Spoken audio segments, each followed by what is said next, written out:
ஆண்டவரும் இரட்சகருமாய் இயேசு கிறிஸ்துவின் நாமத்தினாலே இந்த தொலைக்காட்சி நேயர்கள் யாவருக்கும் எங்களது புதிய சுவிசேஷ கிறிஸ்தவ திருச்சபையின் சார்பாக வழங்கும் மகிமையின் சுவிசேஷ பேரொளி என்கிற நிகழ்ச்சிக்கு உங்கள் வருக வருக என்று வாழ்த்தி வரவேற்கிறோம். இந்த அருமையான காலங்களிலே கிறிஸ்து இயேசுவை பற்றிய மெய் சாட்சிகளை, அவருடையதான செயல்களை, அவருடைய தன்மைகளை, அவருடையதான சிலுவையில் நிறைவேற்றி கொண்டிருக்கிறதான மகத்துவத்தை குறித்து உங்கள் மத்தியில் நாங்கள் செய்தி எடுத்து வருகிறோம். தொடர்ந்து நீங்கள் பார்ப்பீர்களானால் இது ஒரு வேதாகம் அரிச்ச மகிழ்ச்சியைப் போல உங்களுக்கு ஆசீர்வாதமாக இருக்கும் என்று நான் நம்புகிறேன். ஆக இந்த நாளிலே தேவனுடைய 7 ஆவிகள் என்கிற ஒரு தலைப்பின் கீழே உங்கள் மத்தியில் இந்த செய்தியை பகிர்ந்து கொள்ள விரும்புகிறேன். அதற்கு ஆதாரமாக வெளிப்படுத்தின விசேஷம் 3 அதிகாரம் 1வது வசனம். சர்தை சபையின் தூதனுக்கு நீ எழுத வேண்டியது என்னவெனில், தேவனுடைய 7 ஆவிகளையும் 7 நட்சத்திரங்களையும் உடையவர் சொல்லுகிறதாவது, உன் கிரியைகளை அறிந்திருக்கிறேன், நீ உயிருள்ளவன் என்று பெயர் கொண்டிருந்தும் செத்தவனாயிருக்கிறாய். வெளிப்படுத்தின விசேஷம் 4 அதிகாரம் 5வது வசனம். அந்த சிங்காசனத்திலிருந்து மின்னல்களும் இடி முழக்கங்களும் சத்தங்களும் புறப்பட்டன. தேவனுடைய 7 ஆவிகளாகிய 7 அக்கினி தீபங்கள் சிங்காசனத்திற்கு முன்பாக எரிந்து கொண்டிருந்தன. ஆக தேவனுடைய 7 ஆவிகளாகிய அக்கினி தீபங்கள் சிங்காசனத்தில் வீற்றிருக்கிற தேவனுக்கு முன்பதாக எரிந்து கொண்டிருந்தது என்று இந்த யோவான் தன்னுடைய தரிசனத்தில் பார்க்கிறதை நான் உங்கள் மத்தியில் வைக்கிறேன். அதில் 5 அதிகாரம் 6வது வசனம். அப்பொழுது இதோ அடிக்கப்பட்ட வண்ணமாயிருக்கிற ஒரு ஆட்டுக்குட்டி சிங்காசனத்திற்கும் 4 ஜீவன்களுக்கும் மூப்பர்களுக்கும் மத்தியில் நிற்க கண்டேன். அது 7 கொம்புகளையும் 7 கண்களையும் உடையதாயிருந்தது. அந்த கண்கள் பூமியெங்கும் அனுப்பப்படுகிற தேவனுடைய 7 ஆவிகளேயாம். ஆக யோவான் கண்ட தரிசனத்தில் தேவனுடைய 7 கண்களை பார்க்கிறார். அந்த 7 கண்களும் என்னவென்றால், பூமியெங்கும் அனுப்பப்படக்கூடிய 7 விதமான தேவனுடைய ஆவிகள் என்று சொல்லி வேதத்திலே பார்க்கிறோம். அப்படியானால் இந்த 7 தேவனுடைய ஆவியை குறித்து இந்த நாளில் உங்கள் மத்தியில் வைத்து கொள்ள விரும்புகிறேன். யோவான் 6 அதிகாரம் 63வது வசனம். ஆவியே உயிர்ப்பிக்கிறது, மாம்சமானது ஒன்றுக்கும் உதவாது. நான் உங்களுக்கு சொல்லுகிற வசனங்கள் ஆவியாயும் ஜீவனாயும் இருக்கிறது. ஆக முதலாவது 7 ஆவிகள் என்னவென்றால், ஒன்று வசனம் ஆகிய ஆவி. ஆக நான் உங்களுக்கு சொல்லுகிறேன், நான் சொன்ன வசனம்தான் ஆவியாயும் ஜீவனாயும் இருக்கிறது. ஆக ஒரு சகோதரன் இவ்விதமாய் சாட்சி கொடுத்தார். நான் தற்கொலை பண்ணலாம் என்று ஒரு மரத்துக்கடியில் நான் அமர்ந்து கொண்டிருந்தேன். அப்பொழுது அந்த மரத்தில் ஒரு போர்டு வைக்கப்பட்டிருந்தது, உங்கள் துக்கம் சந்தோஷமாய் மாறும் என்று. அதை பார்த்த உடனே அந்த வார்த்தையானது என்னுடைய ஆவியோடு ஆவியாக பேசுவதை நான் உணர்ந்தேன். நான் மரணத்தை நோக்கி போய் கொண்டிருக்கிற வேளையில் இந்த வார்த்தை என்ன என்னோடு பேசுகிறது என்று அந்த நேரமே நான் வீட்டுக்கு வந்து நான் என்னுடைய வேதாகமங்களை பார்த்தேன். அப்பொழுது அங்கே பரிசுத்த வேதாகமம் ஒரு புதிய ஏற்பாடு இருந்தது. அதை எடுத்து பிரித்து பார்க்கும்போது அதே வார்த்தை, உங்கள் துக்கம் சந்தோஷமாய் மாறும் என்கிற வார்த்தை என் கண்களுக்கு முன்பதாக இருந்தது. ஆகவே இந்த வசனமானது இயேசு கிறிஸ்து சொல்லக்கூடிய வசனங்கள் ஆவியாயும் ஜீவனாய் இருக்குது. அது ஆவியானவர் கொடுத்த வார்த்தை.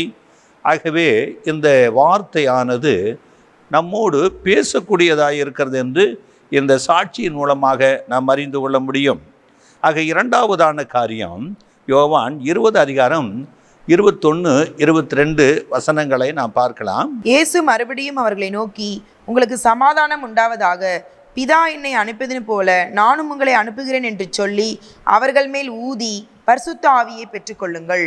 ஆக இரண்டாவது காரியம், இயேசு கிறிஸ்து இந்த பூமியில் வந்து சிலுவையிலே நிறைவேற்றக்கூடிய எல்லா பாடுகளை நிறைவேற்றி அவர் வேத வசனங்களின்படியே மரித்து 3ஆம் நாள் உயிர்த்தெழுந்து சீசர்களை சந்திக்க வந்தபோது அவர்களை, நான் உங்களை உலகத்துக்கு அனுப்புகிறேன் என்று அவர் அனுப்பும்போது அவர்களை அழைத்து அவர்களுடைய நாசியிலே ஊதி பரிசுத்த ஆவியை பெற்றுக்கொள்ளுங்கள் என்று சொன்னார். அப்படியானால் ஏன் இயேசு கிறிஸ்து அவர்கள் நாசியிலே ஊதி அந்த பரிசுத்த ஆவியை பெற்றுக்கொள்ள வேண்டும் என்று அவர் கொடுத்தார் என்றால் ஆதியாகமம் 2 அதிகாரம் 7வது வசனம் சொல்லுகிறது, தேவனாகி கர்த்தர் மனுஷனை பூமியிலே மண்ணினாலே உருவாக்கி ஜீவ சுவாசத்தை அவன் நாசியிலே ஊதினார், மனுஷன் ஜீவாத்துமாவானான். ஆதி மனிதனுடையதான நாசியிலே தேவனாய் கர்த்தர் ஜீவ சுவாசத்தை ஊதின போது அவன் ஜீவ ஆத்துமாவானான். அப்படி ஜீவ ஆத்துமாவாய் இருந்த ஆதாம் தானே ஜீவனுக்குள்ளாக மரித்து மரண ஆத்துமாவாக இந்த பூமியிலே சாபத்துக்குரியவனாய் போய்விட்டான். மீண்டும் புதுப்பிக்கும்படியாக வந்த எல்லா மனுஷரையும் சேர்த்து கொள்ளும்படி தேவனிடத்தில் கொண்டு வரும்படியாக வந்த இயேசு கிறிஸ்து அவர் மரித்து உயிர்த்தெழுந்து வந்து மீண்டும் மனிதன் ஜீவனுள்ளவனாய் ஜீவாத்மாவாய் இருக்க வேண்டும் என்று அவர்களை அழைத்து அவர்கள் நாசியிலே சுவாசத்தை ஊதினார். பரிசுத்த ஆவி என்கிற ஜீவனை சுவாசமாக ஊதினார். ஆகவே இரண்டாவதான காரியம் ஜீவ சுவாசமாகிய பரிசுத்த ஆவியானவர். மூன்றாவதான காரியம் லூக்கா 3 அதிகாரம் 16வது வசனம். யோவான் எல்லாருக்கும் பிரதியுத்தரமாக, நான் ஜலத்தினால் உங்களுக்கு ஞானஸ்நானம் கொடுக்கிறேன், என்னிலும் வல்லவர் ஒருவர் வருகிறார், அவருடைய பாதரட்சிகளின் வாரை அவிழ்க்கிறதற்கு நான் பாத்திரன் அல்ல, அவர் பரிசுத்த ஆவியினாலும் அக்கினினாலும் உங்களுக்கு ஞானஸ்நானம் கொடுப்பார். மத்தேயு 3 அதிகாரம் 11வது வசனம். மனம் திரும்புதலுக்கென்று நான் ஜலத்தினால் உங்களுக்கு ஞானஸ்நானம் கொடுக்கிறேன், எனக்கு பின் வருகிறவரோ என்னிலும் வல்லவராயிருக்கிறார், அவருடைய பாதரட்சிகளை சுமக்கிறதற்கு நான் பாத்திரன் அல்ல, அவர் பரிசுத்த ஆவியினாலும் அக்கினினாலும் உங்களுக்கு ஞானஸ்நானம் கொடுப்பார். ஆனால் இயேசு கிறிஸ்து ஞானஸ்நானம் பெறுவதற்கு யோவானாலே யோர்தான் நதிக்கு வந்தபோது யோவான் ஸ்நானகன் அவரை பார்த்து சொல்கிறார், நான் இப்பொழுது பாவ மன்னிப்புக்கென்று மனதிரும்புதலுக்கேற்ற ஞானஸ்தானத்தை இந்த தண்ணீரிலே கொடுக்கிறேன். எனக்கு பின் ஒருவர் வருகிறார், அவர் என்னிலும் மேன்மை உள்ளவர், அவர் பரிசுத்த ஆவியினாலும் அக்னியினாலும் உங்களுக்கு ஞானஸ்நானம் கொடுப்பார் என்று அவரை குறித்து சொல்லப்பட்டிருக்கிறது.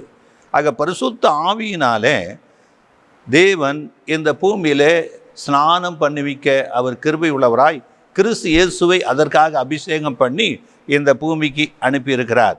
அந்த ஆவியானவர் தான் இயேசு கிறிஸ்து மூலமாக பெந்தகோஸ்து நாளிலே ஒன்று கூடி இருக்கிற வேளையில இறங்கினார் என்று வேதம் சொல்லுகிறது. அப்போஸ்தலர் 2 அதிகாரம் 1, 2, 3, 4 வசனங்கள். பெந்தகோஸ்தே என்னும் நாள் வந்த பொழுது அவர்கள் எல்லாரும் ஒருமனப்பட்டு ஒரு இடத்தில் வந்திருந்தார்கள். அப்பொழுது பலத்த காற்று அடிக்கிற முழக்கம் போல வானத்திலிருந்து சடுதியாய் ஒரு முழக்கம் உண்டாகி அவர்கள் உட்கார்ந்திருந்த வீடு முழுவதையும் நிரப்பிற்று. அல்லாமலும் அக்கினிமயமான நாவுகள் போல பிரிந்திருக்கும் நாவுகள் அவர்களுக்கு காணப்பட்டு அவர்கள் ஒவ்வொரு மேலும் வந்து அமர்ந்தது. அவர்கள் எல்லாரும் பரிசுத்த ஆவியினாலே நிரப்பப்பட்டு ஆவியானவர் தங்களுக்கு தந்தருளின வரத்தின்படியே வெவ்வேறு பாஷைகளிலே பேசத் தொடங்கினார்கள். ஆக சீசர்கள் எல்லாம் 120 பேர் ஒருமனப்பட்டு மேலறையிலே கூடியிருக்கிறார்கள். இயேசு கிறிஸ்து பரலோகத்துக்கு போகும்போது நீங்கள் எருசலேமை விட்டு போகாமல் நீங்கள் காத்திருங்கள் என்று வாக்குத்தத்தம் பண்ணப்பட்ட பரிசுத்த ஆவியானவராலே நிறைவு பெறுவதற்கு காத்திருங்கள் என்று கட்டளையிட்டு போனார். அவ்விதமாய் இவர்கள் எருசலேமிலே மேல் வீட்டிலே அவள் கூடியிருக்கிற போது பரிசுத்த ஆவியானவர் அவர்கள் மேல் வந்து இறங்கின போது அக்கினிமயமான நாவுகள் அவர்களுக்கு காணப்படுகிறது.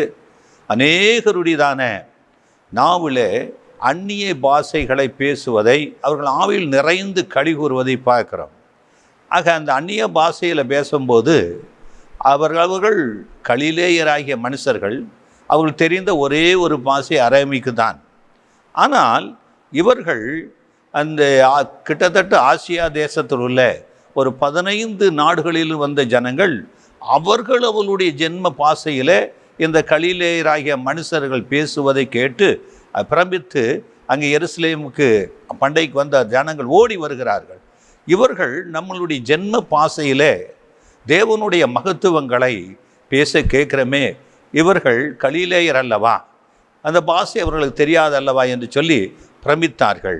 ஆக இது எதை குறிக்கிறது என்றால், இயேசு கிறிஸ்து நான் போய் உங்களுக்காக தேற்றவாளனாகி பரிசுத்த ஆவியை அனுப்புவேன் என்று சொன்னாரே, அந்த வாக்கு தத்தமானது பெந்தகோஸ்து நாளிலே அங்கே எருசலேமில் கூடியிருந்த அந்த சீசர்கள் மத்தியிலே இறங்கி அவர்கள் தேவ ஆவியினாலே நிரப்பப்பட்டார்கள். இது பரிசுத்த ஆவியானவர்களாலே நிரப்பப்பட்ட 3வது அனுபவம். 4வதான காரியம் கலாத்தியர் 4 அதிகாரம் 6வது வசனம். மேலும் நீங்கள் புத்திரராய் இருக்கிறபடினால் அப்பா பிதாவே என்று கூப்பிடத்தக்கதாக தேவன் தமது குமாரனுடைய ஆவியை உங்கள் இருதயங்களில் அனுப்பினார். ஆக மூன்றாவது பரிசுத்தாவியானவர் நான்காவதாக நமது உள்ளங்களிலே அனுப்பி இருக்கிற ஒரு உரிமை, அப்பா பிதாவே என்று கூப்பிடத்தக்கதான உரிமை உள்ள தேவகுமாரனுடைய ஆவியை நமது உள்ளங்களிலே அனுப்பி இருக்கிறார். ரோமர் 8:9. தேவனுடைய ஆவி உங்களில் வாசமாயிருந்தால் நீங்கள் மாம்சத்திற்கு உட்பட்டவர்களாயிராமல் ஆவிக்குட்பட்டவர்களாய் இருப்பீர்கள். கிறிஸ்துவின் ஆவி இல்லாதவன் அவருடையவன் அல்ல. ஆக தேவனுடைய ஆவியானவர் நமக்குள்ளே வாசமாயிருந்தால் நாம் மாம்சத்துக்கு உட்பட்டவர்கள் அல்ல, கிறிஸ்துவின் ஆவிக்குரியவர்கள், கிறிஸ்துவை உடையவனாக இருக்கிறான். ஆகவே முதலாவது பரிசுத்த ஆவியானவர், மூன்றாவதாக அனுப்பப்பட்ட பரிசுத்த ஆவியானவர், நான்காவதாக தேவகுமாரன் என்கிற அபிஷேகம், அக்னியினாலே கொடுக்கப்பட்ட ஆவியானவர்.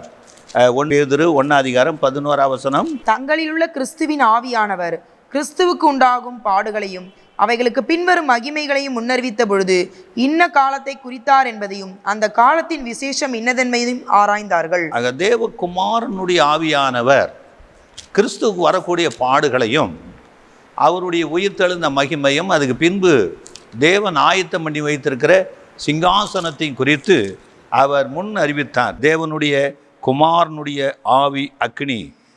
ஐந்தாவதான காரியம் ரோமர் 8:15. அந்தபடி திரும்பவும் பயப்படுகிறதற்கு நீங்கள் அடிமைத்தனத்தின் ஆவியை பெறாமல் அப்பா பிதாவே என்று கூப்பிட பண்ணுகிற புத்திர சுவிகாரத்தின் ஆவியை பெற்றீர்கள்.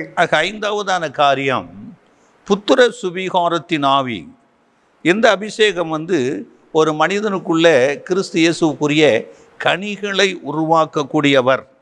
கலாத்தியர் 5:22 சொல்லப்பட்ட ஆவிக்குரிய கனிகளை புத்திர சுவிகாரத்தின் ஆவியானவர் நமக்கு உள்ளே வாசமாயிருந்து செயல்படுகிறார். ரோமர் 8:15 சொல்லப்பட்டபடி புத்திர சுவிகாரத்தின் ஆவியை தேவன் நமது உள்ளங்களிலே அனுப்பியிருக்கிறார். ஆறாவதான காரியம் எஸ்ஐயா 11:2.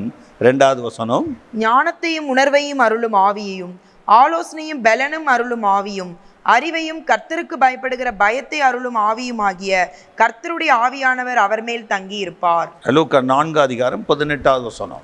கர்த்தருடைய ஆவியானவர் என்மேல் இருக்கிறார், தரித்திரருக்கு சுவிசேஷத்தை பிரசங்கிக்கும்படி என்னை அபிஷேகம் பண்ணினார், இருதயம் நறுங்குண்டவர்களை குணமாக்கவும் சிறைப்பட்டவர்களுக்கு விடுதலையும் குருடருக்கு பார்வையை பிரசித்தப்படுத்தவும் நொறுங்குண்டவர்களை விடுதலையாக்கவும். அப்போ தேவனாகிய கர்த்தர் தமது குமாரனாய் இயேசு கிறிஸ்து மேலே மனுஷகுமாரன் நிலையில் அவர் மேலே ஒரு அபிஷேகத்தை வைத்திருக்கிறார். சுவிசேஷத்தை பிரசங்கம் பண்ண, கட்டுண்டவர்களை விடுதலையாக்க, நொறுங்குண்ட மக்களை குணப்படுத்த இந்த அபிஷேகம் கர்த்தருடைய ஆவியானவர் குமாரன் மேலே வைத்தார்.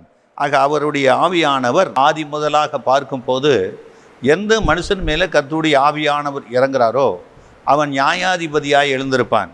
எந்த மனுஷன் மேலே கர்த்தருடைய அபிஷேகம் இறங்குதோ அவன் ராஜாவாக அபிஷேகம் பண்ணப்பட்டிருப்பான். எந்த மனுஷன் மேலே கர்த்தருடைய ஆவியானவர் இறங்குறாரோ அவன் தீர்க்கதரிசியாக இருப்பான், ஆசாரியனாக இருப்பான். இப்படிப்பட்ட ஆதி முதலாக கிறிஸ்து வரைக்கும் நடத்தி கொண்டு வருகிறவர் கர்த்தருடைய ஆவியானவர். கர்த்தருடைய ஆவி அங்கே உண்டு, அங்கே விடுதலை உண்டு. அங்கே 2 கொரிந்தியர் 3:17. கர்த்தரே ஆவியானவர், கர்த்தருடைய ஆவி எங்கேயோ அங்கே விடுதலையும் உண்டு.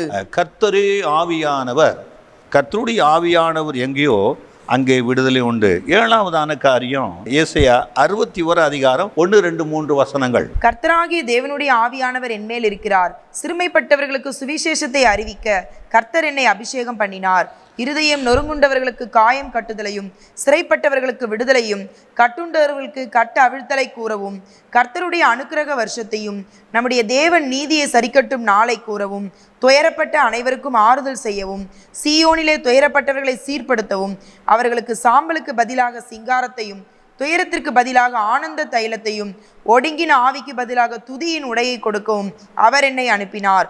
அவர்கள் கர்த்தர் தம்முடைய மகிமைக்கென்று நாட்டின நீதியின் விருட்சங்கள் எனப்படுவார்கள். ஆக ஏசாயா சொல்லுகிறார், கர்த்தருடைய தேவனுடைய ஆவியானவர் கிறிஸ்து இயேசுவின் மேலே இறங்கும் போது அவர் அந்த பூமியில இவைகளெல்லாம் நிறைவேற்றுவார் என்று அவரை குறித்து தீர்க்க தரிசனமாக சொன்னார்.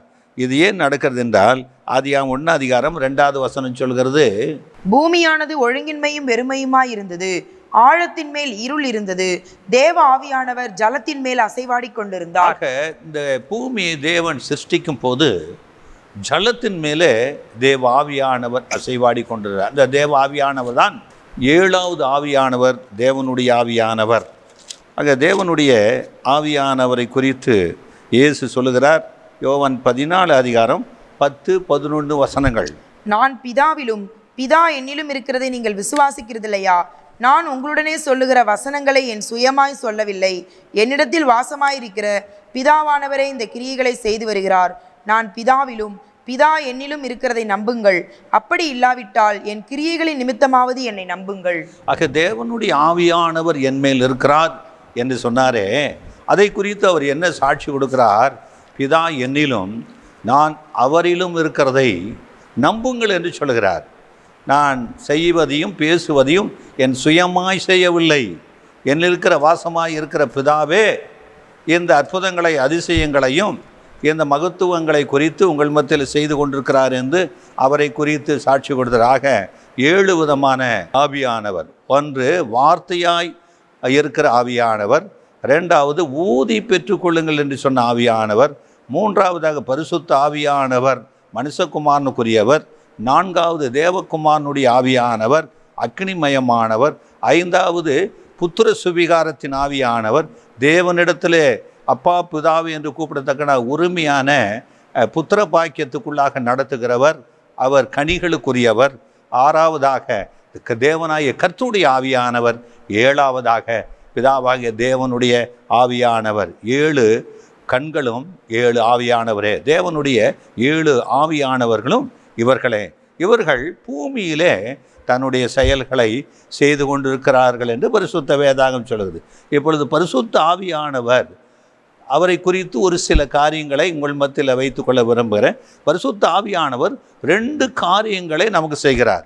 ஒன்று வரங்களுக்குள்ளாக ஒரு மனுஷனை நடத்துகிறார், மற்றொன்று கனிகளுக்குள்ளாக நடத்துகிறார். ஒரு விருட்சம், ஜீவ விருட்சம் என்று சொல்லும்போது அங்கே வரங்கள் அவசியமாக இருக்கிறது, கனிகள் அவசியமாக இருக்குது. ஆண்டவராக இயேசு கிறிஸ்து 2 நிலையும் இந்த பரிசுத்த ஆவிக்குள்ளாக இந்த பூமியிலே செயல்படுத்தி கொண்டிருக்கிறார் என்று நாம் பார்க்கிறோம். பரிசுத்த ஆவியான குறித்து எபேசியர் 1 அதிகாரம் 13வது வசனம். நீங்களும் உங்கள் ரட்சிப்பின் சுவிசேஷம் ஆகிய சத்திய வசனத்தை கேட்டு விசுவாசிகள் ஆன பொழுது வாக்குத்தத்தம் பண்ணப்பட்ட பரிசுத்த ஆவியால் அவருக்குள் முத்திரை போடப்பட்டீர்கள். அதில் 16வது வசனம். இடைவிடாமல் உங்களுக்காக ஸ்தோத்திரம் பண்ணி என் ஜெபங்களில் உம்மை நினைத்து. ஆக கிறிஸ்து இயேசுக்குள்ளாக பரிசுத்த ஆவிக்குள்ளாக முத்திரை போடப்பட்டிருக்கிறோம். ஏனென்றால் நாம் இந்த பூமியில் ரட்சிக்கப்பட்டு ஞானஸ்தானம் பெற்று வந்தபோது பரிசுத்த ஆவியானவர் நம்மையில் வந்து இறங்குற நோக்கம் பரலோக ராஜ்யத்தினுடைய அவர் முத்திரையாயிருக்கிறார். இந்த பரிசுத்த ஆவியானவர் இந்த மனுஷன் மேலே வரும்போது என்னென்ன காரியங்களை அவர் நமக்கு கொடுக்கிறார் என்பதை குறித்து ஒரு 7 காரியங்களை சொல்கிறேன். யோவான் 14 அதிகாரம் 16-17 வசனங்கள். நான் பிதாவை வேண்டிக் கொள்ளுவேன், அப்பொழுது என்றென்றைக்கும் உங்களுடனே கூட இருக்கும்படிக்கு சத்திய ஆவியாகிய வேறொரு தேற்றரவாளனை அவர் உங்களுக்கு தந்தருளுவார். உலகம் அந்த சத்திய ஆவியானவரை காணாமலும் அறியாமலும் இருக்கிறபடியால் அவரை பெற்றுக்கொள்ள மாட்டாது. அவர் உங்களுடனே வாசம் பண்ணி உங்களுக்குள்ளே இருப்பதால் நீங்கள் அவரை அறிவீர்கள். ஆக தேவனை நானே வழியும் சத்தியமும் ஜீவனும் என்று சொன்னார். அந்த சத்தியமாவது என்ன என்று அன்றைக்கு பிலாத்து கேட்டான். அந்த சத்தியமாகிய இயேசு கிறிஸ்துவை அறிந்து கொள்வதற்காக பரிசுத்த ஆவியானவர் சத்திய ஆவியாக ஒரு மனுஷன் மேலே வந்து இறங்குகிறார். அவர் சகல சத்தியத்துக்குள்ளாக மனிதனை நடத்துவதற்காக, தேவனை அறிந்து கொள்வதற்காக. 2வதான காரியம் யோவான் 15 அதிகாரம் 16 வசனம். நீங்கள் என்னை தெரிந்து கொள்ளவில்லை, நான் உங்களை தெரிந்து கொண்டேன். நீங்கள் என் நாமத்தினாலே பிதாவை கேட்டுக்கொள்வது எதுவோ அதை அவர் உங்களுக்கு கொடுக்கத்தக்கதாக நீங்கள் போய் கனி கொடுக்கும்படிக்கும் உங்கள் கனி நிலைத்திருக்கும்படிக்கும் நான் உங்களை ஏற்படுத்தினேன். நான் பிதாவை வேண்டிக் கொள்ளுவேன், அப்பொழுது என்றென்றைக்கும் உங்களுடனே கூட இருக்கும்படிக்கு சத்திய ஆவியாகிய வேறொரு தேற்றரவாளனை அவர் உங்களுக்கு தந்தருளுவார். ஆக பிதாவை வேண்டிக் கொள்வேன், அப்பொழுது இந்த உலகத்தில் வரக்கூடிய பாடுகள், கலக்கங்கள், உபத்திரவங்கள், நஷ்டங்களுக்கு மத்தியிலும் நம்மை தேற்றி நடத்துவதற்கு, ஆற்றி நடத்துவதற்கு பரிசுத்த ஆவியானவரில் ஒரு பகுதியாக தேற்றவாளனாக நம்மத்தில் வந்து இறங்கி இருக்கிறார். மூன்றாவதான காரியம் ரோமர் 8:26 அந்தபடியே ஆவியானவரும் நமது பலவீனங்களில் நமக்கு உதவி செய்கிறார். நாம் ஏற்றபடி வேண்டியது இன்னதென்று அறியாமல் இருக்கிறபடியால் ஆவியானவர் தாமே வாக்கு கடங்காத பெருமூச்சுகளோடு நமக்காக வேண்டுதல் செய்கிறார். ஆக சில நேரங்களிலே நாம் மாம்ச சரீர பலவீனத்தினாலும் பல சூழ்நிலைகளினாலும் ஜெபம் பண்ண முடியாமல் இருக்கலாம். அப்படிப்பட்ட நேரத்தில் பரிசுத்த ஆவியானவர் நமக்குள்ளே வாசமாய் இருக்கும்போது நமக்குள்ளே அவர் வாக்கு கடங்காத பெருமூச்சுகளோடு அவர் நமக்கு வேண்டுதல் செய்கிறார். சில நேரங்களிலே ஆவியானவர் அவ்விதமாய் வேண்டுதல் செய்யும்போது நம்ம பலவீனங்கள் மாறும். ஆக உதவி செய்கிற தேற்றுகிற ஆவியானவர் மாத்திரமல்ல, அவர் பலவீனங்களிலே உதவி செய்யக்கூடிய ஆவியானவராக இருக்கிறார். நான்காவதான காரியம் 2 கொரிந்தியர் 5:5 இதற்கு நம்மை ஆயத்தப்படுத்துகிறவர் தேவனே, ஆவி என்னும் அச்சாரத்தை நமக்கு தந்தவரும் அவரே. ஆக ஒரு மனிதன் தேவ ராஜ்யத்துக்குரியவனாக அங்கீகரிக்கப்படுவதற்கு அட்வான்ஸ் புக்கிங் என்கிற அச்சாரத்தை அவர் நமக்காக கொடுத்திருக்கிறார். 2 கொரிந்தியர் 1:21-22 அவர் நம்மை முத்தரித்து நம்முடைய இருதயங்களில் ஆவி என்னும் அச்சாரத்தை கொடுத்திருக்கிறார். மேலும் நான் உங்களை தப்பவிடும்படிக்கு இதுவரைக்கும் கொரிந்து பட்டணத்திற்கு வராதிருக்கிறேன் என்று என் ஆத்துமாவின் பேரில் தேவனையே சாட்சியாக கோருகிறேன். ஆக அவர் ஆவி என்னும் அச்சாரத்தை அட்வான்ஸாக நம்ம கொடுத்திருக்கிறார். நம்ம இந்த பூமிக்குரியவர்கள் இல்லை, நம் பரலோக ராஜ்யத்துக்குரியவர்கள் என்பதை உணர்த்தும்படியாக அச்சாரமான ஆவியானவராய் கொடுத்திருக்கிறார். 1 கொரிந்தியர் 2:13 அவைகளை நாங்கள் மனுஷ ஞானம் போதிக்கிற வார்த்தைகளாலே பேசாமல் பரிசுத்த ஆவி போதிக்கிற வார்த்தைகளாலே பேசி ஆவிக்குரியவைகளை ஆவிக்குரியவைகளோட சம்பந்தப்படுத்தி காண்பிக்கிறோம். ஆக அந்த பரிசுத்த ஆவியானவர் நம்மத்தில் இருக்கும்போது அவர் நமக்கு சகல சத்தியத்தை அறிந்து கொள்ளும்படி போதிக்கிறவராய் இருக்கிறார். சில நேரங்களிலே சில காரியங்கள் நமக்கு குழப்பமாக இருக்கும். அப்பொழுது ஆவியில் நிறைந்து ஜெபிக்கும் போது தேவன் அந்த வார்த்தைகளுக்குரிய சூழ்நிலைகளுக்குரிய காரியங்களை நமக்கு ஆவியானவர் நமக்கு போதித்து நடத்தக்கூடியவராய் இருக்கிறார். 1 கொரிந்தியர் 2:15 ஆவிக்குரியவன் எல்லாவற்றையும் ஆராய்ந்து நிதானிக்கிறான், ஆனாலும் அவன் மற்றொருவனாலும் ஆராய்ந்து நிதானிக்கப்படான். ஆக ஆவிக்குரியவர்கள் இந்த பூமியிலே சகலத்தையும் ஆராய்ந்து நிதானிப்பார்கள். ஆனால் அந்த ஆவிக்குரியவர்களை மற்றவர்கள் ஆராய்ந்து நிதானிக்க முடியாத சூழ்நிலை அவர்களுக்கு இருக்கும். கடைசியாக 7வது காரியம் யோவான் 16:7-8 நான் உங்களுக்கு உண்மையை சொல்லுகிறேன், நான் போகிறது உங்களுக்கு பிரயோஜனமாய் இருக்கும். நான் போகாதிருந்தால் தேற்றரவாளன் உங்களிடத்தில் வரார். நான் போவேனே ஆகில் அவரை உங்களிடத்திற்கு அனுப்புவேன். அவர் வந்து பாவத்தை குறித்தும் நீதியை குறித்தும் நியாய தீர்ப்பை குறித்தும் உலகத்தை கண்டித்து உணர்த்துவார். ஆக பரிசுத்த ஆவியானவருடைய 7வது தன்மை என்னவென்றால், அவர் ஒரு மனுஷன் பாவம் செய்யும் போது பார்த்து கொண்டு அவனிடத்தில் இருக்க மாட்டார். ஆக நீதியை விட்டு தவறும் போது சும்மா இருக்க மாட்டார். பாவத்தை குறித்து நீதி குறித்து வரக்கூடிய நியாய தீர்ப்புகளை குறித்து அந்த ஆவியானவர் அவனுக்கு மாத்திரமல்ல, அவன் போதிக்கிற இடத்துல, அவன் நிற்கிற இடத்துல, அவரை சார்ந்த மத்தியில் கண்டித்து உணர்த்தக்கூடியவர். 7 விதமான தன்மைகளை பரிசுத்த ஆவியானவர் நம்மத்தில் இந்த பூமியிலே கிரியை செய்யும்படியாக அனுப்பப்பட்டிருக்கிறார். இந்த பரிசுத்த ஆவியானவர் யாருக்கு கொடுக்கப்படுகிறார்?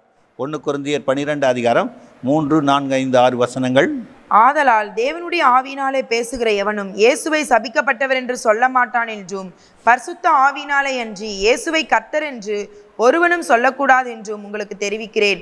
வரங்களில் வித்தியாசங்கள் உண்டு, ஆவியானவர் ஒருவரே. ஊழியங்களையும் வித்தியாசங்கள் உண்டு, கர்த்தர் ஒருவரே. கிரியைகளிலேயும் வித்தியாசங்கள் உண்டு, எல்லாருக்குள்ளும் எல்லாவற்றையும் நடப்பிக்கிற தேவன் ஒருவரே. ஆக ஆவியானவர் இந்த பூமியிலே அவர் கிரியைகளிலே வித்தியாசம், அவர் செயல்களிலே வித்தியாசம் இருந்தாலும் ஒரே ஆவியானவர் தான் அந்த காரியத்தை செய்கிறார். அதில் 7வது ஆவியினுடைய அனுக்கிரகம் அவனவனுடைய பிரயோஜனத்திற்கென்று அளிக்கப்பட்டிருக்கிறது. அந்த ஆவியானவர் கொடுக்கப்படுகிற நோக்கம் என்னவென்றால் மனுஷனுக்கு பிரயோஜனமாய் இருக்கும்படி அவர் கொடுக்கப்படுகிறார். 1 கொரிந்தியர் 12:8-11 நாம் வாசிப்போமானால் அந்த ஆவியானவர் என்னென்ன காரியங்களை செய்கிறார் என்று நம்ம பார்க்க முடியும். எப்படி எனில், ஒருவனுக்கு ஆவியினாலே ஞானத்தை போதிக்கும் வசனமும், வேறொருவனுக்கு அந்த ஆவியினாலே அறிவை உணர்த்தும் வசனமும், வேறொருவனுக்கு அந்த ஆவியினாலே விசுவாசமும், வேறொருவனுக்கு அந்த ஆவியினாலே குணமாக்கும் வரங்களும், வேறொருவனுக்கு அற்புதங்களை செய்யும் சக்தியும், வேறொருவனுக்கு தீர்க்க தரிசனம் உரைத்தலும், வேறொருவனுக்கு ஆவிகளை பகுத்தறிதலும், வேறொருவனுக்கு பற்பல பாஷைகளை பேசுதலும், வேறொருவனுக்கு பாஷைகளை வியாக்கியானம் பண்ணுதலுக்கும் அளிக்கப்பட்டிருக்கிறது. ஆவியானவர் 9 விதமான செயல்களை இங்கே செய்வதை பார்க்கிறோம். 9 விதமான செயல்கள் போதிப்பதற்கும், அவனை விசுவாசத்தில் நடத்துவதற்கும், சத்தியத்தை அறிந்து கொள்வதற்கும், இப்படியாக 9 காரியங்களை செய்கிற ஆவியானவர் அவர் கொடுக்கிற அந்த வரத்தில் 1 கொரிந்தியர் 12:11 இவைகளெல்லாம் அந்த ஒரே ஆவியானவர் நடப்பித்து தமது சித்தத்தின்படியே அவனவனுக்கு பகிர்ந்து கொடுக்கிறார். எப்படியெனில் சரீரம் ஒன்று, அதற்கு அவயவங்கள் அநேகம், ஒரே சரீரத்தின் அவயவங்கள் எல்லாம் அநேகமாயிருந்தும் சரீரம் ஒன்றாகவே இருக்கிறது. அந்த பிரகாரம் கிறிஸ்துவும் இருக்கிறார். வரங்களை தேவன் பகிர்ந்து கொடுக்கிறார். 9 வரங்களையும் ஒரே மனுஷன் கையில் கொடுப்பது இல்லை. ஒருவன் போதிக்கக்கூடிய வரம் இருக்கும், ஒருத்தன் பாசைகளை வியாக்கியானம் பண்ணக்கூடிய வரம் இருக்கும், ஒருத்தனுக்கு விசுவாச வரம் இருக்கும், ஒருத்தன் அறிவை உணர்த்தக்கூடிய வசனங்கள் இருக்கும். இப்படி அற்புதங்களை செய்கிற, குணமாக்கிற வர இப்படிப்பட்ட வரங்களை அவர் சபைகளுக்கு தேவன் பகிர்ந்து கொடுக்கிறார் என்று வேதம் சொல்லுகிறது. எல்லாம் நான் ஒரே ஆள் பெற்றுக்கொண்டேன்னு சொல்வது அது சரியான வேத வசனத்தின்படி அர்த்தமாக இல்லை. இதில் முக்கியமான காரியம், ஒரு சகோதரன் என்னிடத்தில் கேட்டார், அந்நிய பாஷையை குறித்து கொஞ்சம் எனக்கு தெளிவாய் சொல்லுங்கள் என்று. இந்த பரிசுத்த ஆவியானவர் ஒரு அடையாளத்தை நமக்கு கொடுக்கிறார். மார்க்கு 16:17 விசுவாசிக்கிறவர்களால் நடக்கும் அடையாளங்கள் ஆவன, என் நாமத்தினாலே பிசாசுகளை துரத்துவார்கள், நவமான பாஷைகளை பேசுவார்கள், சர்ப்பங்களை எடுப்பார்கள், சாவுக்கு ஏதுவான யாதொன்றை குடித்தாலும் அது அவர்களை சேதப்படுத்தாது, வியாதியஸ்தர் மேல் கைகளை வைப்பார்கள், அப்பொழுது அவர்கள் சொஸ்தமாவார்கள் என்றார். நவமான பாஷைகளை விசுவாசிகள் பரிசுத்த ஆவியானவராலே பேசுவார்கள் என்று அது அடையாளமாக கொடுக்கப்பட்டிருக்கு. நவமான பாஷை என்று சொல்லும்போது ஒரு மனுஷருடைய பாஷையும் உண்டு, தேவதூதனுடைய பாஷையும் உண்டு. இவன் ஆவியில் நிறைந்து பேசும்போது தனக்கு தெரியாத ஒரு பாஷையில் தேவனுடைய மகத்துவங்களை பேசக்கூடும் என்று தேவன் முன்பதாக வாக்கு கொடுத்திருக்கிறார். ஏசாயா 28:11-12 பரியாச உதடுகளினாலும் அந்நிய பாஷையினாலும் இந்த ஜனத்தோட பேசுவார். இதுவே நீங்கள் இளைத்தவனை இளைப்பார பண்ணத்தக்க இளைப்பாறுதல், இதுவே ஆறுதல் என்று அவர்களோட அவர் சொன்னாலும் கேட்க மாட்டோம் என்கிறார்கள். பரியாச உதடுகளினாலும் அந்நிய பாஷைகளினாலும் இந்த ஜனங்களோடு நான் பேசுவேன். இது எதற்கு என்றால், இளைத்து போய் களைத்து போய் இருக்கிற ஒருவன் தன் ஆவியில் நிறைந்து ஜெபிக்கும் போது அவருடைய கருத்து வேறு பயனற்றிருக்கலாம், ஆனால் அவனுக்குள்ளாக இருந்த ஆவியானவர் அந்நிய பாஷையிலே ஜெபிப்பதை நாம் பார்க்குறோம். இந்த அந்நிய பாஷை குறித்து ஒரு சில காரியங்களை சொல்ல விரும்புகிறேன். 1 கொரிந்தியர் 14:2 ஏனெனில் அந்நிய பாஷையில் பேசுகிறவன் ஆவியினாலே ரகசியங்களை பேசினாலும் அவன் பேசுகிறதை ஒருவனும் அறியாதிருக்கிறபடினால் அவன் மனுஷரிடத்தில் பேசாமல் தேவனிடத்தில் பேசுகிறான். அந்நிய பாஷையில் பேசுகிறவன் மனுஷனிடத்தில் பேசலை. அதை கொஞ்சம் சிந்திக்கணும். சிலர் அந்நிய பாஷை குறித்து இவன் என்ன பேசுகிறான் என்று பரியாசம் பண்ணலாம். எந்த பாவமும் எந்த தூஷணமும் மன்னிக்கப்படும். பரிசுத்தாவிக்கு விரோதமாய் பேசினா எம்மையிலும் மறுமையிலும் மன்னிப்பில்லை. ஒரு மனிதனுக்குள்ளே அந்த அபிஷேகம் இறங்கும் போது அதனுடைய அடையாளமாக ஆண்டவர் சொன்ன பரியாச உதடுகள் அந்நிய பாஷைகளினாலே இந்த ஜனங்களோடு பேசுவேன் என்று சொன்னாரே, அதற்கு அடையாளமாக அந்நிய பாஷை கொடுக்கிறது. முதலாவது காரியம், அவன் மனுஷனிடத்தில் பேசாமல் தேவனிடத்தில் பேசுகிறான். 2வது காரியம், அதில் 1 கொரிந்தியர் 14:4 அந்நிய பாஷையில் பேசுகிறவன் தனக்கே பக்தி விருத்தி உண்டாக பேசுகிறான். போதும். அந்நிய பாஷையில் பேசுகிறவன் அவன் தனக்கு அபிஷேகத்தை பெற்றுக்கொண்டதோடு மாத்திரமல்ல, அவன் வாழ்க்கையில் ஒரு பக்தி விருத்தி அடைய வேண்டும். ஏனென்றால் இன்னைக்கு எல்லாருமே எல்லாவற்றையும் குறித்து அறிந்து கொள்ள வெளியில் போக முடியாது. ஆவியில் நிறைந்து ஜெபிக்கும்போது தனக்கு பக்தி விருத்தி உண்டாக ஆவியில் நிறைந்து அந்நிய பாஷை பேசுகிறான் என்று வேதம் சொல்லுகிறது. அடுத்ததான 3வது காரியம் 14:14 எண்ணத்தினால் எனில் நான் அந்நிய பாஷையிலே விண்ணப்பம் பண்ணினால் என் ஆவி விண்ணப்பம் பண்ணுமே என்று என் கருத்து பயனற்றதாயிருக்கும். அந்நிய பாஷையிலே ஒரு விண்ணப்பத்தை பண்ணும்போது அவனுடைய உலகத்துக்கு அடுத்த எண்ணங்கள் விருப்பங்கள் இருக்கலாம். ஆனால் ஆவிக்கு ஏற்றபடியான ஒரு விண்ணப்பத்தை அவனுக்குள்ளாக இருந்து ஆவியானவர் விண்ணப்பம். சில நேரங்களிலே இந்த இரவு நேரங்களில் அல்லது தனிமையான நேரங்களிலே சில ஊழியர்களோ அல்லது விசுவாச மக்களோ அந்நிய பாஷையில் நிறைந்து ஜெபிக்கும் போது வேறொரு ஆபத்து இருக்கிற மனிதனுடைய அந்த காரியங்களை இங்கே இருக்கிற ஆவியானவர் விண்ணப்பத்தினால அங்கே சுகமாக்குனது உண்டு. அதுக்கு பின்பதாக சாட்சியில் சொல்லி இருக்கிறார். ஆகவே ஆவியிலே விண்ணப்பம் பண்ணுகிறவன் அந்நிய பாஷையில பேசி விண்ணப்பம் பண்ணுகிறான். 1 Corinthians 14:22. அப்படி இருக்க அந்நிய பாஷைகள் விசுவாசிகளுக்கு அடையாளமாயிராமல் அவிசுவாசிகளுக்கு அடையாளமாயிருக்கிறது. ஆகவே அந்நிய பாஷையானது விசுவாசிகளுக்கு அடையாளமாக இருக்கிறது. ஒரு விசுவாசினா அவன் ஆவியில் நிறைந்து ஜெபிக்கிறான் என்றால், அவன் அந்நிய பாஷை பேசுவானால் அது அவனுக்கு கொடுக்கப்படக்கூடிய ஒரு அடையாளமாக இருக்குது என்று அப்போஸ்தலனாகிய பவுல் ஆவியில் நிறைந்து நமக்கு சொல்கிறார். ஆக 28வது வசனம், அதில் அர்த்தம் சொல்லுகிறவன் இல்லாவிட்டால் சபையிலே பேசாமல் தனக்கும் தேவனுக்கும் தெரிய பேச கடவன். ஆக அந்நிய பாஷை ஒருவேளை சபையில் வரக்கூடிய எல்லாரும் பேசினாருங்களா ஒரு குழப்பமாக இருக்கலாம். 2 பேர் அல்லது 3 பேர் பேசலாம். ஒருவேளை அர்த்தம் சொல்கிறவங்க இருந்தால் அந்நிய பாஷையில் பேசலாம். அதனுடைய அர்த்தத்தை வியாக்கியானம் பண்ணுறவர்கள் வியாக்கியானம் பண்ணலாம். அப்படி இல்லாவிட்டால் நாம் தனித்து இருக்கும்போது ஆவியில் நிறைந்து பலவீனமான சரீரத்தில் இருக்கிறோம், வாழ்க்கையில் நிறைந்து போன துன்பங்கள் இருக்கிறோம். ஆனால் ஆவியில் நிறைந்து ஜெபிக்கும்போது அந்நிய பாஷையில் நம்ம பேசுவோமானால், ஆக மனுஷனுக்கு தெரியும்படி பேசாமல் நாம் தேவனுக்கு தெரியும்படியாக பேசி கொண்டு இருக்கிறோம். ஆக 1 Corinthians 14:5வது வசனம் சொல்லுகிறது, நீங்கள் எல்லோரும் அந்நிய பாஷையில் பேச விரும்புகிறேன் என்று சொல்லுகிறார். ஆக 1 Corinthians 14:26வது வசனம், நீங்கள் கூடி வந்திருக்கும் பொழுது உங்களில் ஒருவன் சங்கீதம் பாடுகிறான், ஒருவன் போதகம் பண்ணுகிறான், ஒருவன் அந்நிய பாஷை பேசுகிறான், ஒருவன் ரகசியத்தை வெளிப்படுத்துகிறான், ஒருவன் வியாக்கியானம் பண்ணுகிறான். சகோதரரே, இது என்ன? சகலமும் பக்தி விருத்திக்கு ஏதுவாக செய்யப்பட கடவது. கூடி வந்திருக்கிற போது ஒருவன் தீர்க்க தரிசனம் சொல்லலாம், ஒருத்தன் அந்நிய பாஷை பேசலாம், ஒருத்தன் வியாக்கியானம் பண்ணலாம். ஆனால் அந்நிய பாஷை பேசுவதற்கு தடை பண்ணக்கூடாது. ஆக சகலமும் பக்தி விருத்திக்கு ஏதுவாக அந்த சபைகளிலே செய்யணும். நாம் கூடி வந்திருக்கிற போது. ஆக அந்நிய பாஷையை பேசுகிறேன் என்று ஒருவன் போதகம் பண்ணும்போது அவன் பல மணி நேரம் அந்நிய பாஷையிலே பேசியிருந்தால் உட்கார்ந்தவங்களுக்கு பிரயோஜனப்படாது. போதிக்கிறவன் தேவனுடைய வசனத்தை கொண்டு போதிக்க வேணும். தீர்க்க தரிசனம் சொல்கிறவன் தேவனுடைய ஆவியில் பெற்றுக்கொண்ட அனுபவங்களை சபைக்கு பக்தி விருத்திக்கு ஏதுவாக செய்ய வேண்டும். இவன் தனக்குத்தானே பக்தி விருத்தி உண்டாக்க அந்நிய பாஷையில் பேசும்போது ஆக சபையில் இடர்லா இல்லாதபடி பக்தி விருத்திக்கு ஏதுவாக செய்யப்பட வேண்டும். 1 Corinthians 14:39-40 வசனங்கள். இப்படி இருக்க சகோதரரே, தீர்க்க தரிசனம் சொல்ல நாடுங்கள், அந்நிய பாஷைகளை பேசுகிறதற்கு தடை பண்ணாதிருங்கள், சகலமும் நல்லொழுக்கமாயும் கிரமமாயும் செய்யப்பட கடவது. ஆக தீர்க்க தரிசனம் சபைக்கு அவசியம். ஆக வரக்கூடிய அவிசுவாசிகளுக்கு அது அடையாளம்தான். ஆனால் அந்நிய பாஷை தனக்குத்தானே பக்தி விருத்தி உண்டாக பேசுகிறபடினாலே புதிதாய் ஒருவேளை வந்தவர்கள் அல்லது தேவனுடைய அனுபவத்தில் பட்டு வந்திருக்கிறவர்கள், நிறைந்து வந்திருக்கிறவர்கள், அவர்கள் பக்தி விருத்தி உண்டாகும்படி அவர்கள் பேசும்போது அவர்களை தடை பண்ணக்கூடாது, அவருடைய ஆவியை தடை பண்ணக்கூடாது என்று தேவனுடைய வார்த்தை நமக்கு சொல்லுகிறது.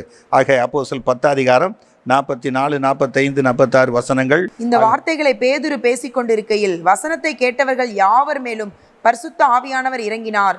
அவர்கள் பல பாஷைகளை பேசுகிறதையும் தேவனை புகழுகிறதையும் பேதுருவோடு கூட வந்திருந்த விருத்த சேதனமுள்ள விசுவாசிகள் கேட்கும் பொழுது பரிசுத்த ஆவியின் வரம் புறஜாதிகள் மேலும் பொழிந்திரளப்பட்டதை குறித்து பிரமித்தார்கள். இந்த வார்த்தைகளை பேதுரு ஆக கொர்நேலியின் வீட்டில் பேசி கொண்டிருக்கிற போது ஆக வசனத்தை கேட்ட யாவர் மேலும் பரிசுத்த ஆவியானவர் இறங்கினார். அவர்களுக்கு தந்தன்ன வரத்தின்படி வெவ்வேறு பாஷைகளை அங்கே கூடியிருந்தவர்கள் பேசினார்கள் என்று வேதம் சொல்லுகிறது. ஆகவே தேவனுடைய வார்த்தைகளை கேட்டுக்கொண்டிருக்கிற மேலே பரிசுத்த ஆவியானவர் இறங்கி அந்நிய பாஷையில் அவர்கள் பேசினார்கள் என்று வேதம் சொல்லுகிறது. அதே விதமாய் பவுலுக்கு அந்த அனுபவம் கிடைத்திருக்குது. அப்போஸ்தலர் 19:6 வசனம், அல்லாமலும் பவுல் அவர்கள் மேல் கைகளை வைத்த பொழுது பரிசுத்த ஆவி அவர்கள் மேல் வந்தார். அப்பொழுது அவர்கள் அந்நிய பாஷைகளை பேசி தீர்க்க தரிசனம் சொன்னார்கள். ஆக கொரிந்து பட்டணத்துக்கு இவர் போய் அங்கே பிரசங்கம் பண்ணி கொண்டிருக்கிற போது அங்கே கூடி வந்தவர்களுக்கு ஜெபிக்கிறார்கள். ஜெபிக்கும் போது பரிசுத்த ஆவியானவர் அவர்கள் மேலே வந்தபோது அவர்கள் அந்நிய பாஷைகளை பேசி தீர்க்க தரிசனம் சொன்னார்கள் என்று வேதம் சொல்லுகிறது. ஆகவே பவுலுக்கும் இந்த அனுபவம் கிடைத்ததுக்காகவே அந்நிய பாஷை பேசுவதற்கு தடை பண்ணக்கூடாது. வேதம் சொல்கிறது 1 கொரிந்தியர் 13:1, நான் மனுஷர் பாஷைகளையும் தூதர் பாஷைகளையும் பேசினாலும் அன்பு எனக்கு இராவிட்டால் சத்தமிடுகிற வெண்கலம் போலவும் ஓசையிடுகிற கைத்தாளம் போலவும் இருப்பேன். ஆமாம். ஆக 10,000 வார்த்தைகளை அந்நிய பாஷையில் பேசினாலும், ஆக தனக்கு தானே பக்தி விருத்தி உண்டாக பேசினாலும், ஆக சபையில் தீர்க்க தரிசனம் சொன்னாலும், போதகம் பண்ணினாலும், எதை செய்தாலும் அன்பு இல்லாவிட்டால் பிரயோஜனமில்லை. இந்த அன்பை தான் ஆண்டவர் இந்த பூமியில் கொண்டு வந்து கொடுத்துருக்கிறார். அது மனுஷருக்கு உண்டான அன்பு இல்லை, தேவ அன்பு. ரோமர் 5:5 தேவனுடைய அன்பு உள்ளங்களிலே ஊற்றப்படும் என்று சொன்னார். பரிசுத்த ஆவியானவர் ஒரு மனிதனுக்குள்ளே கிறிஸ்து இயேசுவாகிய தேவனுடைய அன்பை ஊற்றி அவர் உருவாக்கி வருகிறார். ஆகவே இந்த அந்நிய பாஷை குறித்து தெளிவாய் அறிந்து கொள்ள காலங்கள் போதாது. இந்த வார்த்தைகளை விசுவாசிக்கிறவர்கள் அப்பியாசப்படுங்கள், அந்நிய பாஷையில் நிறைந்து ஜெபியுங்கள், அதுக்கு அடுத்த தீர்க்க தரிசன வரங்களை நாடுங்கள். ஆக கிறிஸ்து இயேசுவுக்காக ஊழியம் செய்யுங்கள். கர்த்தர் உங்களை ஆசீர்வதிப்பாராக. அன்புமிக்க ஆண்டவரே, இந்த நாளில் பரிசுத்த ஆவியானவரை குறித்து, அவருடைய செயல்பாடுகளை குறித்து, தேவனுடைய 7 ஆவியானவர் எவ்விதமாய் அருளப்பட்டிருக்கிறார் என்பதை குறித்து, அந்நிய பாஷை குறித்து இந்த நாளிலே இந்த செய்தியை பகிர்ந்து கொள்ளும்படி செய்த கிருபைக்காய் சோதரம். ஆண்டவரே, இதை கேட்ட மக்கள் ஒருவேளை ஆண்டவரே பிரஜாதியாரோ தேவனை அறியாதவர்களுக்கோ புரியாமல் இருக்கலாம். ஆனால் வசனமாகிய பரிசுத்த ஆவியானவர், என்னுடைய வசனம் ஆவியாயும் ஜீவனாய் இருக்குது என்று சொன்னீரே, உமது வார்த்தைகளை விசுவாசிக்கிற அவர்களுக்கு அவர்களோடு பரிசுத்த ஆவியானவர் இருக்கிறார் என்பதை அவர்கள் விசுவாசிக்கும்படியான ரட்சிப்பை தாங்க. இதை கேட்ட மக்கள் ஆவியில் வளர பூரணராக தேவராஜ்யத்தை தகுதிப்பட கர்த்தர் உதவி செய்யும். இயேசுவின் மூலம் வேண்டிக் கொள்கிறோம் பிதாவே, ஆமென். எங்கள் சபையின் ஞாயிறு ஆராதனை நேரங்கள்: ஆங்கில ஆராதனை காலை 7 மணி முதல் 8:30 மணி வரை, தமிழ் ஆராதனை காலை 8:30 மணி, தெலுங்கு மற்றும் தமிழ் ஆராதனைகள் மாலை 7:30 முதல் 9 மணி வரையிலும் நடைபெறுகிறது. இவ் ஆராதனைகளில் பங்கு பெற்று இறையாசியை பெற்று மகிழுங்கள். மேலும் ஒவ்வொரு வெள்ளிக்கிழமை தோறும் பகல் 11 மணிக்கு உபவாச ஜெபமும் நடைபெறுகிறது என்பதை தெரிவித்துக் கொள்கிறோம். Reverend J. ஜோதிப்பிரகாசம், புதிய சுவிசேஷ கிறிஸ்தவ திருச்சபை, ராஜீவ் காந்தி சாலை, OMR, புனித தோமா தெரு, எகாட்டூர், சென்னை 130.